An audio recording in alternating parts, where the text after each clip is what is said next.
Hello everyone, my name is Cinema Man, and last night I got the chance to check out Kingdom of the Planet of the Apes early with Regal.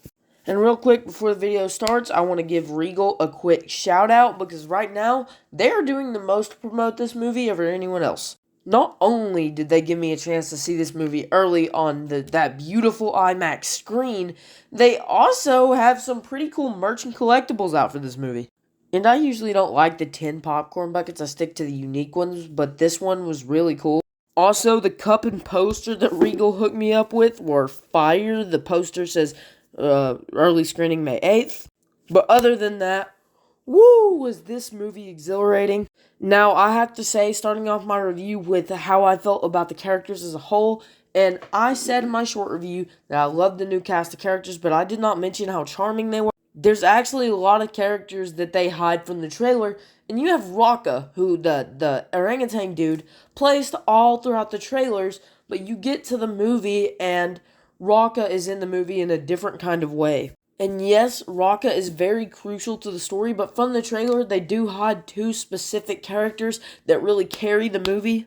And there's a lot of characters and story beats that are really just hidden from this trailer. Like, there was a few things in the movie where I'm just like, these are treated as reveals, but they're such big parts of the movie. Like, reveals that you know from, like, the halfway point of the movie, from the beginning of the movie. And it's just like, man, they hit all of this. And the trailers and the marketing really give you a different idea. So when you get to the theater and you watch it and see what's happening, you're really just like, this is not what was on my bucket list for this movie. And believe me, I had some theories for this movie, but none of them were proven right. The story had some really interesting choices too, with that amazing ending towards the final section of the movie. It really does some ballsy, risky moves that I wasn't expecting them to take. Not only that, but there's a lot of stuff revolving humans that they are hiding from the trailers, and you get to this movie, and it is just huge, shocking reveals that I just did not believe, and none of this was in the marketing like I said earlier. Also, Proximus as the villain in here was just so good as the villain for this movie. I want to see more of Kevin Durand in the Planet of the Apes universe, because I love his performance as Proximus here, and just how menacing of a villain he was. Also in this movie, Caesar's kind of treated like a god, with a lot of people talking about Caesar, but in very different ways. So there's some people that refer to him like we knew him in the first movie, and there's some people that referred to him in a completely different way. And yes, Caesar is not known the same way he was in those first movies. He has been very much subverted by the wicked, and Caesar's story is very corrupted in this movie, which shows how things change over time.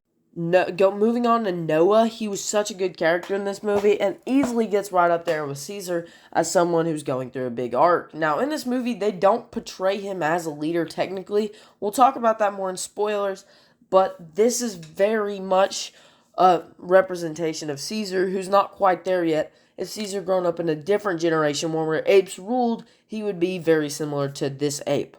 And then you have characters like Rocka in there. It's just so, these characters are all very charming and really elevate the level of the movie for me. Also, the visual effects, and if you're worried about those not hitting the Matt Reeves level, trust me, they do. Just like this movie, everything here just hits the quality of that original trilogy. And yes, the freaking effects are groundbreaking and beautiful to look at. There's so many times where I'm sitting there. There's an opening sequence in the movie where they're climbing buildings, and you're just looking at that like, wow, this is just so good. There's so many shots during nighttime towards the end of the movie that are kind of changed in the trailers to where there's no spoilers. And on top of that, this movie is filled with emotions. There's so many moments in here where you're on the edge of your seat. You're watching, you're like, oh shoot, what is going on here? And it is just an emotional roller coaster from the opening sequence to the final battle. This movie just packs so many different emotions. It goes from happy, sad, and it makes you feel things that are just perfectly balanced to the point where you're sitting there just like straight up like enjoying it. Not to mention the comedic elements really caught me off guard here. There's a few times where my audience was laughing really loud, but it was mild and short-lived and actually did fit in perfect with the story. The gags and jokes in this movie didn't get in the way of the main plot at all. Also, this movie has conflicting elements on whose side you're on. Like, there's times in here, like, you're thinking, maybe Proximus is right, maybe May's right, maybe the humans are right, and maybe the freaking Noah and his clan are right. And towards the end of the movie, you really don't know whose side you're on.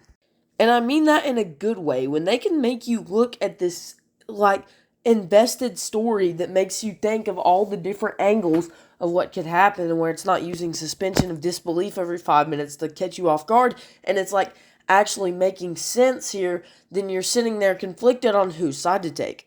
And the score and soundtrack of this movie, every time it's playing, it fits in perfectly with this epic cinematic vibe it's giving. And just like in my original rewatch of Dawn of the Planet of the Apes, I mentioned these movies are a great representation of why we go to the movie theaters, why we enjoy films, why movies are amazing are these visual effects, these beautiful emotions, and these laughters, and how they can make us feel things. And with that kind of vibe mixed with the awesome, gorgeous movie, it is very hard to outstand here. Now, I do have a few gripes on how the human characters are handled, but that's more for spoiler review, and I'm still very confused, but I guess how the ending was supposed to be. But anyway, it was your boy Cinema Dude. Thank you for taking some time out of your day to watch me talk about this freaking amazing movie, and I'll see you guys later. Bye.